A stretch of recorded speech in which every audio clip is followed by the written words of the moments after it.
Today we look at the history of the American Episcopal Church. Now, let's start by saying the Church of England was never established in all the English colonies, and there was no bishop ever consecrated for the colonial church, nor did any bishop ever visit America. The colonial church experienced the separation from England as a disaster, losing its privileged position in many places, and many of its clergy left the country. In the years immediately after the Revolution, the church in America had to rethink what it meant to be an Anglican without being English. An Anglican in an American republic, no king. It was slow to adapt to the conditions of a growing and democratizing nation moving westwards, and it did not learn how to grapple with these new realities quickly. But a new generation of bishops after the 1820s was able to establish a secure place for the Episcopal Church in the United States. It all began in Virginia. The Church of England came to the English colonies in North America with the first settlers at Jamestown in 1607. Now, since the New England colonies were the creation of Puritans, dissatisfied with the established church at home, the Church of England was not established by law in Massachusetts or Connecticut. Rhode Island was established by Baptists fleeing the persecutions of the Pilgrims in Massachusetts, and was created on the principle of religious tolerance, as was Pennsylvania, which was established by Quakers. But in New York City, parts of New Jersey, and from Maryland south, the Episcopal Church was given a privileged position, like the established Church of England at home. During the 2.5 centuries from 1607 to 1776, the English never consecrated a bishop for America, and even in the southern colonies there were many Anglicans who were not eager to see one appointed, since they were regarded as unwelcome extensions of royal authority. Laymen on vestries acquired much greater control over their clergy and parish affairs than in England, and a bishop would sort of rock the boat. To become a priest, you had to go to England to be ordained by a bishop. And in 200 years, no Episcopalians were confirmed because no bishop came the other way from England. Now, the Revolution at first was a disaster for the church as a whole. It was identified with the mother country because the clergy were dependent upon the oversight of the Bishop of London, and the Book of Common Prayer required prayers for the King of England at every service. So where it was established, like Virginia and other places, it was quickly disestablished. And in other places like Connecticut and Massachusetts, it was limited under law. Some clergy fled to England or Canada and left their congregations without pastors and without the sacraments. Other clergy were staunch supporters of the Revolution, while another third took a wait-and-see attitude to the conflict. At the end of the war, with British recognition of American independence, it was not clear how a Church of England could exist in an American republic. The clergy in Connecticut sent one of their own, Samuel Seabury, to England to be ordained as a bishop.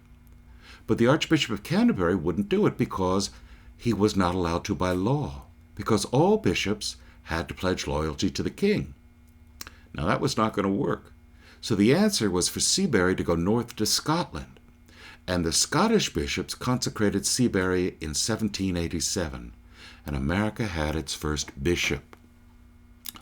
This was not something that other Episcopalians in the South and Mid-Atlantic states wanted to do.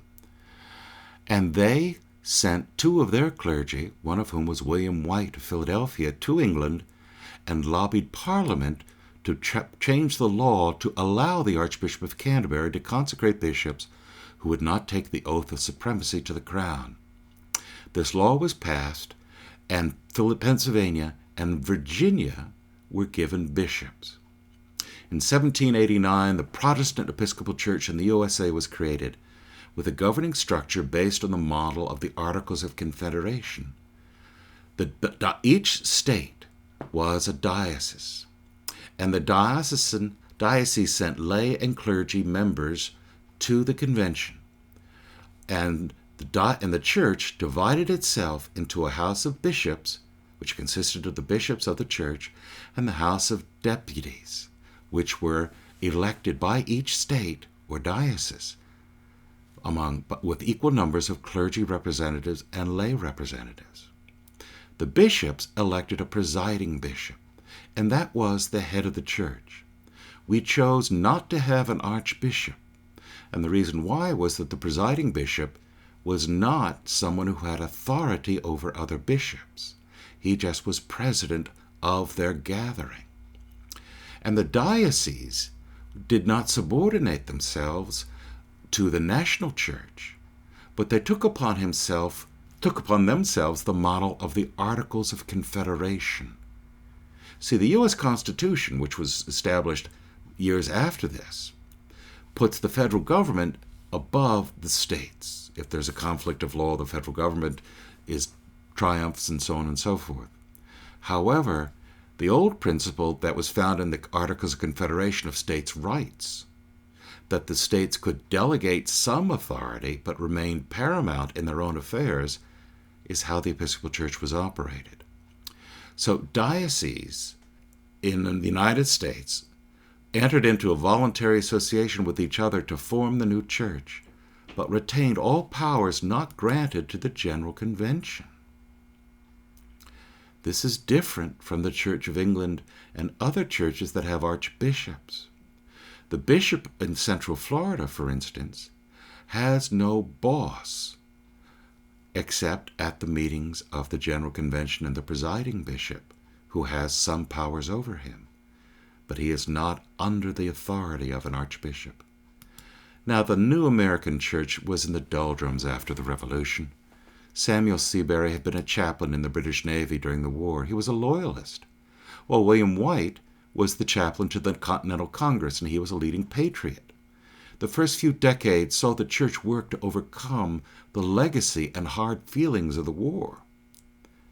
And now, as Americans began to move west and the frontier opened, the church was caught flat-footed. The way it was organized under parishes was suitable for a stable, settled society. But Protestant denominations, with their circuit riders, laid the foundations for large Methodist, Baptist, and Presbyterian churches, while the Episcopal Church remained small. Only with a new generation of leaders such as Bishops William Henry Hobart and Jackson Kemper in upstate New York and in Indiana and Illinois did the domestic mission of the church find proper expression. A crisis faced by America and the church was the Civil War. During the Civil War, many churches split apart. The Southern Baptists, the Southern Methodists, the Southern Presbyterians all broke away from their brethren in the North. The Episcopal Church was no different. The Southern Diocese seceded from the Episcopal Church of the USA to form the Episcopal Church of the CSA, Confederate States of America.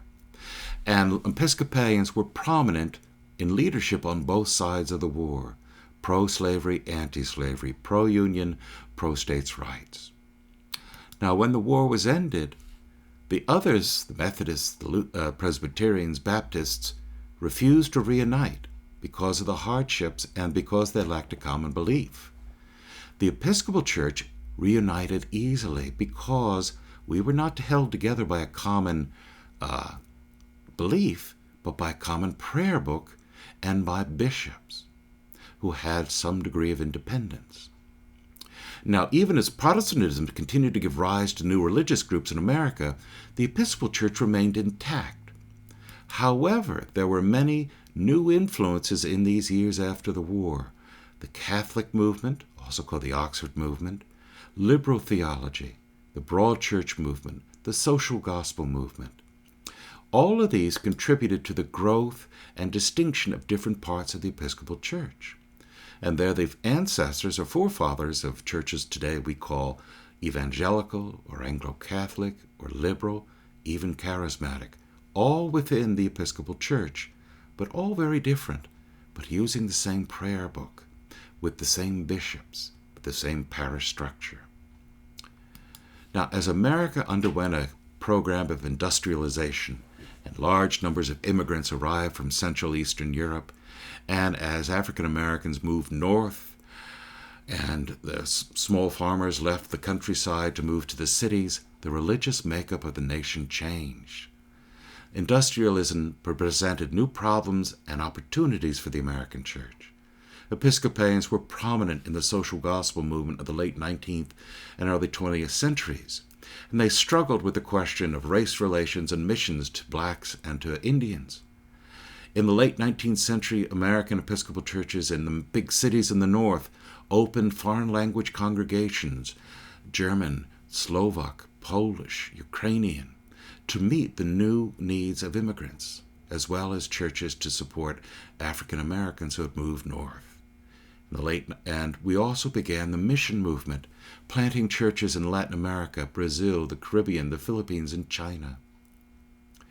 Now, having pioneered in the development of non-English Anglicanism, American Episcopalians also played a role in the evolution of the Anglican Communion as other former colonies of Great Britain acquired self-government. They looked to the American Church as a model of how to maintain an Anglican identity without being English. From the 1850s on also, the Episcopal Church was in the forefront of trying to find ways to unite all Christian groups together in the ecumenical movement. In the 20th century, after the American First World War, the Episcopal Church avoided the schisms around the fundamentalist movement and other arguments over things like evolution. Do you remember the Scopes monkey trial? That divided some churches. And an understanding of Scripture. In the first half of the century, the Episcopal Church was generally conservative, and its membership was largely middle and upper class, mostly living in the suburbs and big cities. But it was also prominent in the social gospel movement and the ecumenical movement, and had a presence in all 48 states, and now 50 states at that time, as well as from Brazil to Mexico and around the world. By the 1960s, the Episcopal Church had grown to 3.5 million people, and it reached its sort of high point in the early 1960s. But the conflicts of the 60s, the war in Vietnam, race relations, women's movement, the civil rights movement, prayer book revision, took its toll, and the church began to decline. Women were first ordained to the priesthood in 1976, and in 1979 a new Book of Common Prayer was introduced. This caused some Episcopalians to walk away. And today we are struggling with issues of sexuality, specifically homosexuality, and our church is not of one mind. But we have endeavored to stay together. The solution is not acceptable to many purists. Homosexual behavior is considered a sin in Central Florida, while it's considered okay in the North and many other states. So the Episcopal Church has declined due to this tension. But this decline has also been seen in other churches, Methodists, Lutherans, Presbyterians. There are bright spots. Your parish, Shepherd of the Hills, has doubled in size over the last 7 years, before COVID struck, and was one of the 25 fastest growing Episcopal churches in the United States. I think it was the largest, fastest growing church in percentage terms in Florida. So what does the future hold? Well, God has firmly taken this church in its grasp, both this local parish and the national church. And in this parish, we accommodate people of all political orientations, liberals, conservatives. We accommodate people of many theological persuasions from across the board. But we're all united in common prayer, common fellowship, common love. The issues that divide some people, we have chosen not to allow to divide us. And we focus on the good news of Jesus Christ. See, diversity is a dirty word in some places. It's a mantra in other places. We do not seek to compromise so that we basically split the difference. We seek to find in our comprehensiveness, meaning that we have people representing all points of view, that only in comprehensiveness can we find truth. And the truth, as Jesus Christ tells us, will set us free. Thank you.